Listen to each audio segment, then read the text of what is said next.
आखिर क्यों हिंदू धर्म में अंतिम संस्कार के बाद अस्थियों को संचित करके उसे गंगा में प्रवाहित या विसर्जित किया जाता है? क्या है आखिर इसके पीछे की वजह? हिंदू धर्म में जब किसी व्यक्ति की मृत्यु होती है तो उसके बाद उसका अंतिम संस्कार किया जाता है। इस अंतिम संस्कार में मृत शरीर को अग्नि दी जाती है। इस प्रक्रिया में देह के सभी अंग अग्नि की भेंट हो जाते हैं।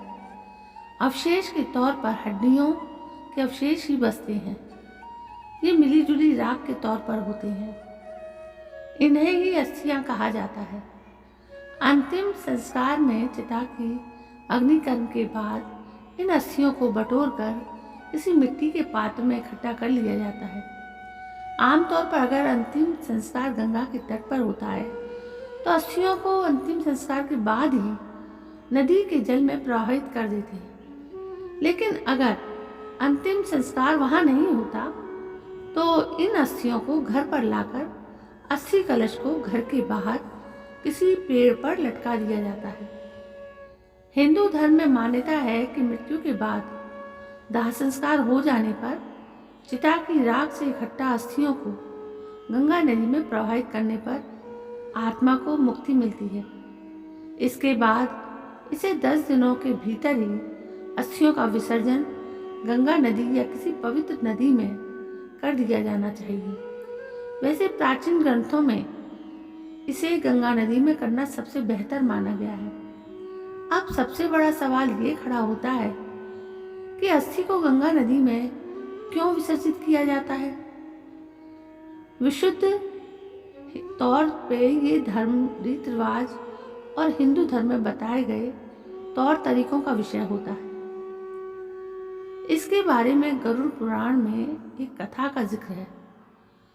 गरुड़ पुराण के अध्याय 10 में वर्णित कथा के अनुसार पक्षीराज गरुड़ भगवान विष्णु से पूछते हैं कि हे स्वामी, जब भी किसी की मृत्यु हो जाती है तो मृतक के परिजन उसका दाह संस्कार कर देते हैं, परंतु मेरी समझ में यह नहीं आ रहा है कि वो मृतक की अस्थियों को संचित क्यों करते हैं और इसे गंगा नदी या जल में प्रवाहित क्यों किया जाता है।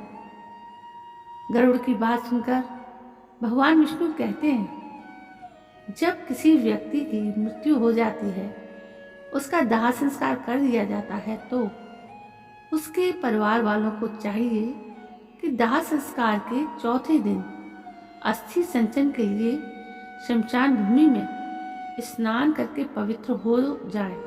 फिर चिता की राख से मृतक की अस्थियों को चुन लें।